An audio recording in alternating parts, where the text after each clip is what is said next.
దూరమైతా ఉంటే వారి కుటుంబ సభ్యులకి ఆ ఉద్యోగం ఇచ్చే పరిస్థితి చేయి దాటిపోతుందనే బాధతోని వాళ్ళందరూ తిరుగుతున్నారు. కాబట్టి ఆ విఆర్ఏలు ఎవరైతే ఉన్నారో అబ్జర్వ్ ఏదైతే డిపార్ట్మెంట్లలో చేసిరో వాళ్ళు 55 నుంచి 61 సంవత్సరంలో రిటైర్మెంట్కి ఉన్నారో వారి కుటుంబ సభ్యులకు మీరు ఖచ్చితంగా ఉద్యోగాలు ఇవ్వాలని చెప్పి మీరు మాట ఇచ్చినటువంటి ఫొటోస్ కానీ వారు మీతో కలిసినటువంటి రిప్రజెంటేషన్స్ కానీ అన్నీ ఇస్తున్నారు. ఒక నాకే కాదు, అసెంబ్లీకి వస్తున్న అందరూ అధికార పార్టీ ప్రతిపక్ష పార్టీ మాకు అందరికి కూడా ఇస్తున్నారు. ఎవరైనా ఒకరు మా విషయం మాట్లాడితే కనీసం మాకుంటుందని దయచేసి వాళ్ళకి మీరు ఖచ్చితంగా ఆ కుటుంబ సభ్యులకి మీరు తిరిగి ఉద్యోగం ఇవ్వాలని కోరుకుంటున్నాను. అట్లాగే విఆర్ఓ వ్యవస్థ గ్రామీణ వాతావరణంలో గ్రామంలో ఎవరైతే అడుగు ఉన్నటువంటి ఉద్యోగస్తులు ఎవరైతే ఉంటారో గ్రామ స్థాయిలో వారు ఉన్నప్పుడే పరిపాలన సౌలభ్యం ఉంటుంది.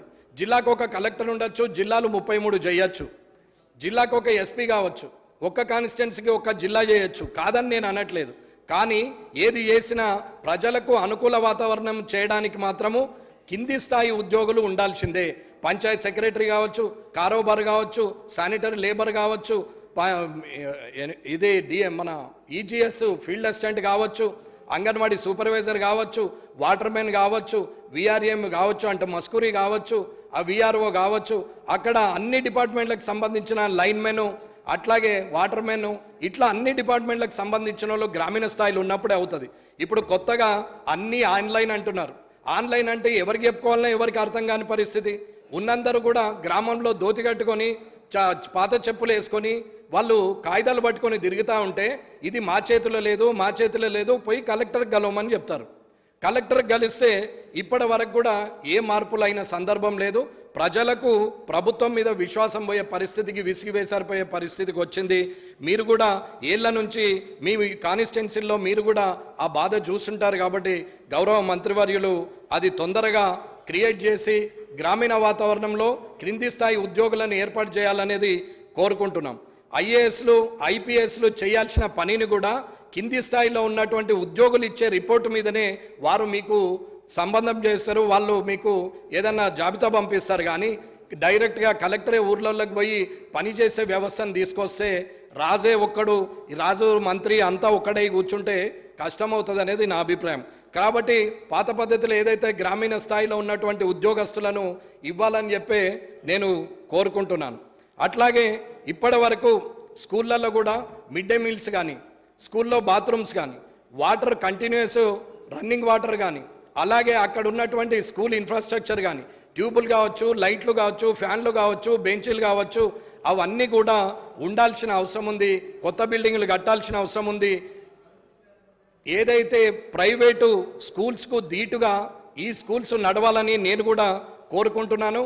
నాకు కూడా స్కూళ్ళు ఉన్నాయి, కానీ నేను కూడా అవసరం పడితే ప్రభుత్వ స్కూళ్ళన్నీ ఆ స్టాండర్డ్కి వస్తే నా స్కూల్ను కూడా ముయ్యడానికి నేను సిద్ధంగా ఉన్నా అని చెప్పి నేను తెలియజేస్తున్న ప్రభుత్వంకు. ఖచ్చితంగా ఆ స్కూల్స్ను ఉచిత విద్య కింద గవర్నమెంట్ సెక్టార్లో ఉన్నటువంటి అన్ని స్కూల్స్ని ఈ స్ట్రెంత్ పెంచుతూ వారికి కావాల్సినటువంటి అవకాశాలను ఇస్తూ టీచర్లను మెగా డిఎస్సి ద్వారా తీసుకుంటూ అక్కడ ఇది లేదు అన్నీ అక్కడ ఉన్నాయి, అక్కడ ఉన్నటువంటి టింకరింగ్ ల్యాబ్ కానీ, సైన్స్ ల్యాబ్ కానీ, మ్యాథమెటిక్స్ ల్యాబ్ కానీ, అక్కడ ఉన్నటువంటి స్పోర్ట్స్ మెటీరియల్ కానీ అన్నీ ఉన్నాయి, కంప్యూటర్ ల్యాబ్ కూడా ఉంది. ఈ గవర్నమెంట్ స్కూల్లో లేదంటూ ఏం లేదు. ముఖ్యమంత్రి కుమారుడైనా, ఇక్కడ ఉన్నటువంటి బంట్రోతు కుమారుడైనా, అక్కడ వ్యవసాయం చేస్తున్న వ్యవసాయ కూలీ అయినా గవర్నమెంట్ స్కూళ్ళకే పోవాలనే ఆలోచనకు రూపకల్పన చేయాలని కోరుకుంటున్నాను. అట్లాగే ఫారెస్ట్ డిపార్ట్మెంట్కి సంబంధించి పోడు భూముల కింద ROF పట్టాలు ఇచ్చారు. దివంగత నేత రాజశేఖర రెడ్డి గారు అప్పుడు ROF పట్టా ఇచ్చినప్పుడు 2009లో డైరెక్ట్గా అక్కడ ఉన్నటువంటి ఫారెస్ట్ను వాళ్ళతో మాట్లాడి వారికి ఆ పట్టానిచ్చి వాళ్ళకు పొజిషన్ ఇవ్వడం జరిగింది. ఆ పట్టాలకు మాత్రము ఎప్పుడు ఫారెస్ట్ వాళ్ళు రాలేరు. కానీ గౌరవ కేసీఆర్ గారు ఇచ్చిన తర్వాత ROF పట్టాలు ఎలక్షన్ కన్నా ముందు ఇచ్చినప్పుడు దాని డాటా మొత్తము ఫారెస్ట్ డిపార్ట్మెంట్ డాటా మొత్తము ఎక్కడెక్కడ ఎంత ఎంక్రోచ్మెంట్ అయింది, ఎక్కడ ఎన్ని ఎకరాలు ఎంక్రోచ్ చేశారు, ఎన్ని పట్టాలు ఇచ్చారు, ఆ పట్టాలలో ఏండ్ల నుంచి పోడు భూములు కొట్టుకుంటూ వాళ్ళు తాతలు ముత్తాతల నుంచి అక్కడ ఉన్నటువంటిది. అంటే 2005 తర్వాత ఎవరైతే నిజంగానే అక్కడనే ఉండి గత 60 సంవత్సరాలుగా ఉండి పోడుగోడు చేసుకుంటున్నటువంటి వ్యక్తులకు ఇవ్వాల్సింది పోయి, అక్కడ స్థానికంగా కార్యకర్తలుగా ఉన్నటువంటి వ్యక్తులకు కూడా అవి ROF పట్టాలు ఇవ్వడం జరిగింది. అవన్నిటికి కూడా ఇక్కడ ఆధారాలు ఉన్నాయి. నేను వట్టిగా మాట్లాడితే ఇది అన్ని 33 జిల్లాలకు సంబంధించినటువంటి ఇది ఆధారాలు. ఖచ్చితంగా ఇది ఫారెస్ట్ డిపార్ట్మెంటు ఎవరైతే CCF ఉన్నారో మీరు ఒక్కసారి పిలుచుకుంటే మంత్రి గారికి అన్నీ తెలుస్తాయని చెప్తున్నాను. ఇకపోతే పోలీస్ డిపార్ట్మెంట్ అన్న, మీకు రక్షణ ఉన్నా, మాకు రక్షణ ఉన్నా, గ్రామీణ స్థాయిలో రక్షణ ఉన్నా, ఆపత్తి ఉన్నది అని అంటే ఫస్ట్ పోయేది పోలీస్ స్టేషన్. ఈ పోలీసులు మంత్రులు వచ్చినా, ముఖ్యమంత్రి వచ్చినా, ఎమ్మెల్యేలు వచ్చినా, అధికారులు వచ్చినా, IASలు వచ్చినా, ఎవరు వచ్చినా మనకు సెక్యూరిటీగా ఉండి మన ద్వారా తిరుగుతున్నటువంటి వారికి గత ప్రభుత్వం కానీ ఇప్పటి వరకు కానీ ఎవరు వారికి సరెండర్ లీవ్స్ ఇవ్వట్లేదు, వారికి DL ఇవ్వట్లేదు, TL ఇవ్వట్లేదు. ఇవాళ అసెంబ్లీ భద్రతకు వచ్చినటువంటి పోలీసుకు కూడా వాళ్ళకి ఇవ్వాల్సినటువంటి TADL ఇవ్వకుండా మనము వాళ్ళ జేబు నుంచి ఖర్చు పెట్టించి, వారి జీతంలో నుంచి ఖర్చు పెట్టించి మనం తిరిగి ఎప్పుడో ఇస్తే తీసుకోవాల్సిన అవసరం లేదు.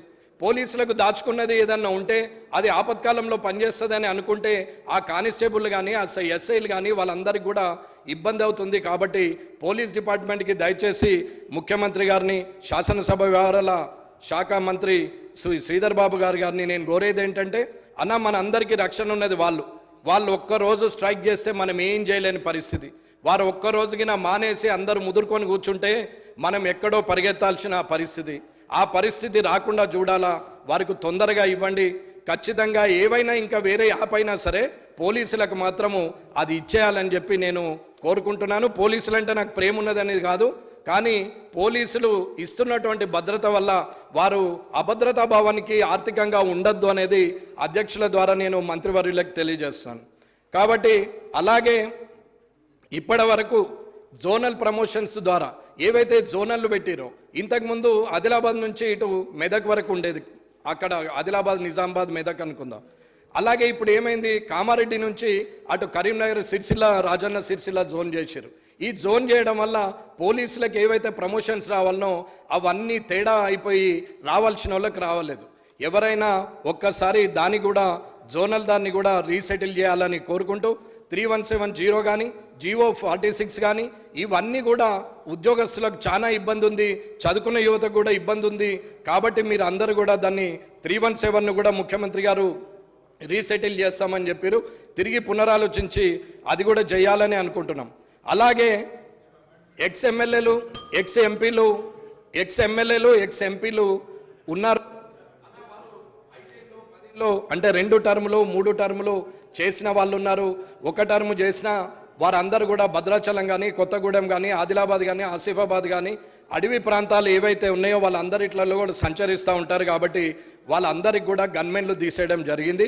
కానీ రేపు కూడా మనం కూడా మాజీలమైతుండొచ్చు, మనకు కూడా అటువంటి పరిస్థితి వచ్చినాడు ఇబ్బందిగా ఫీల్ అయ్యే పరిస్థితి వస్తుంది. కాబట్టి మీరు ఖచ్చితంగా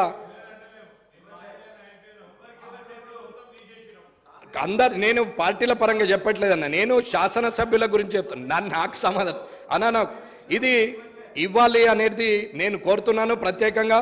అన్నది ఖచ్చితంగా అక్కడ ప్రాంతాల్లో చాలా ఇబ్బంది ఉంటుంది. కాబట్టి వాళ్ళందరికీ కూడా తిరిగి గన్మెన్స్ని ఇవ్వాలి అన్న. ఉద్యమకారులు, ఉద్యమం చేసినటువంటి వ్యక్తులు ఎవరైనా సరే, అది కోదండరామ్ గారు కావచ్చు, పిడమర్తి రవి గారు కావచ్చు, వీళ్ళందరూ నాకు ముఖాముఖిగా పరిచయం లేదు. కానీ ఏండ్ల తరబడి 14, 15 సంవత్సరాలు, 20 సంవత్సరాలుగా తెలంగాణ కోసం కొట్లాడినటువంటి వ్యక్తులు రాజకీయ లబ్ధి కోసమని కాకుండా తిరిగినటువంటి అటువంటి వ్యక్తులకు కూడా రేపు పొద్దున ఇబ్బందులు అయ్యే పరిస్థితి ఉంటుంది. కాబట్టి నేను ఉద్యమకారులకు కూడా ఇవ్వమని చెప్తున్నాం తప్ప వారికి ఉన్నటువంటి పరిస్థితులను బట్టి ఒకసారి ప్రభుత్వం పునరాలోచించాలనేది నేను కోరుకుంటున్నాను. అట్లాగే అన్న, ఒక్క చిన్న అధ్యక్షుల వారి అనుమతితో ఒక 2 నిమిషాలు అధ్యక్షుల వారి. అట్లాగే ఫారెస్ట్ డిపార్ట్మెంట్లో ఇప్పటి వరకు తెలంగాణ కంపెనీ ఏదైతే ఉందో, జిటాన్ ట్రేడింగ్ కార్పొరేషన్ అని చెప్పి తెలంగాణ కంపెనీ ఉంది. ఈ తెలంగాణ కంపెనీ కోర్ట్ ఆర్డర్ వచ్చినా కానీ గత ప్రభుత్వం కానీ ఇప్పటి వరకు అది కోర్ట్ ఆర్డర్ను చూసుకొని, కాబట్టి కోర్ట్ ఆర్డర్ను చూసి కొంచెం ఆ ఫారెస్ట్ అధికారులు, ఫారెస్ట్ శాఖ మంత్రి ఖచ్చితంగా అది కోర్ట్ ఆర్డర్ను ఒబే చేయాలని కోరుకుంటూ, మీ అనుమతితో ఒక 2 నిమిషాలు అందరికి సంబంధించిన విషయం.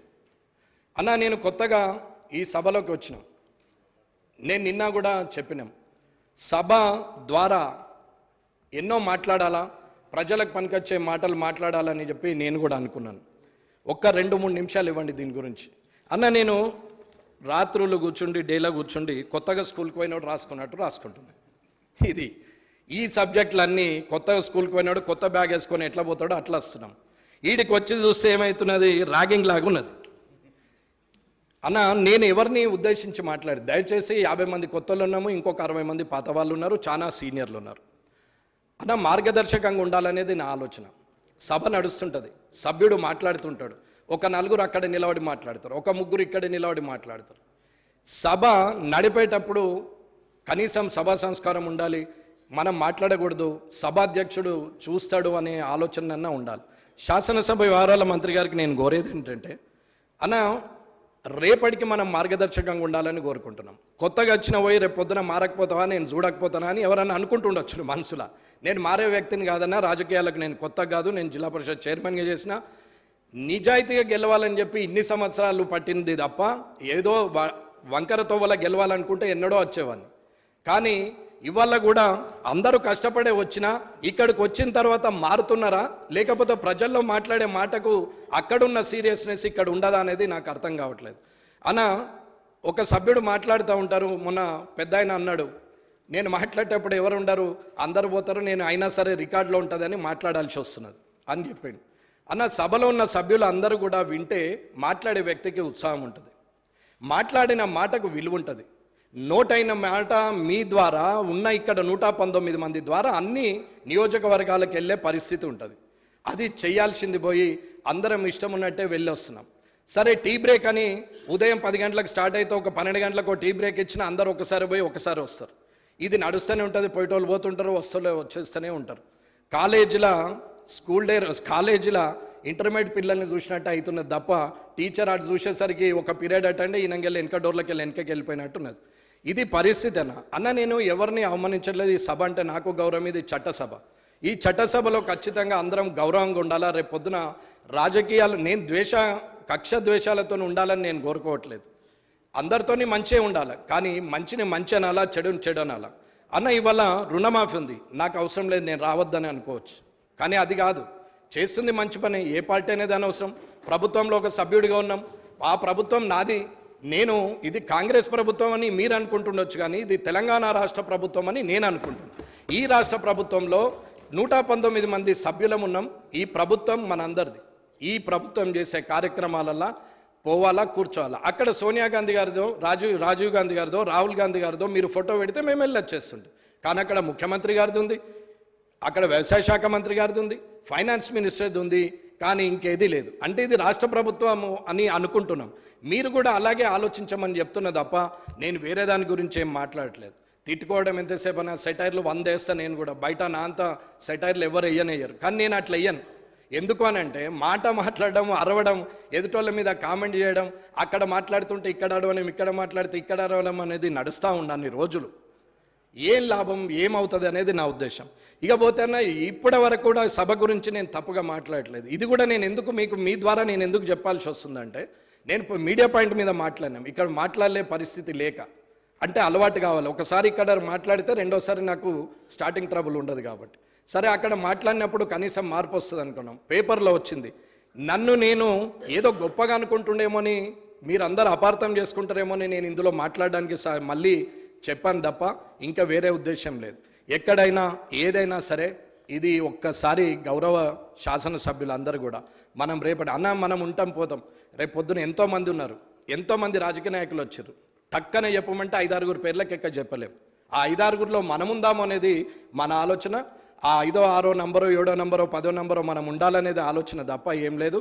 ఈ 2024 నుంచి ఏదైతే ఈ శాసనసభ ఉందో, ఈ 3వ శాసనసభ ఉందో, ఇది ఎల్లకాలం తెలంగాణ ఉన్నన్ని రోజులు, తెలంగాణలో జనం ఉన్నన్ని రోజులు, ఈ శాసనసభ ఉన్నన్ని రోజులు ఈ 119 మంది గురించి గొప్పగా చెప్పుకోవాలనేది నా కోరిక. ధన్యవాదాలు.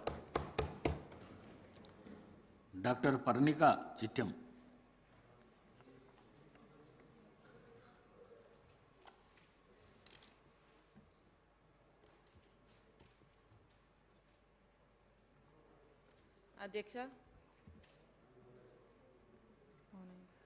అధ్యక్ష ముందుగా ధన్యవాదాలు అధ్యక్ష.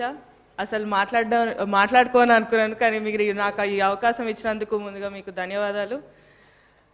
ఈరోజు అధ్యక్ష నేను మాట్లాడబోయే అంశం స్పోర్ట్స్ అధ్యక్ష. ఎందుకంటే ఇది నా ఫేవరెట్ డిపార్ట్మెంట్ సబ్జెక్ట్ అని చెప్పొచ్చు. ఎందుకంటే నేను కూడా ఒక క్రీడాకారిణి.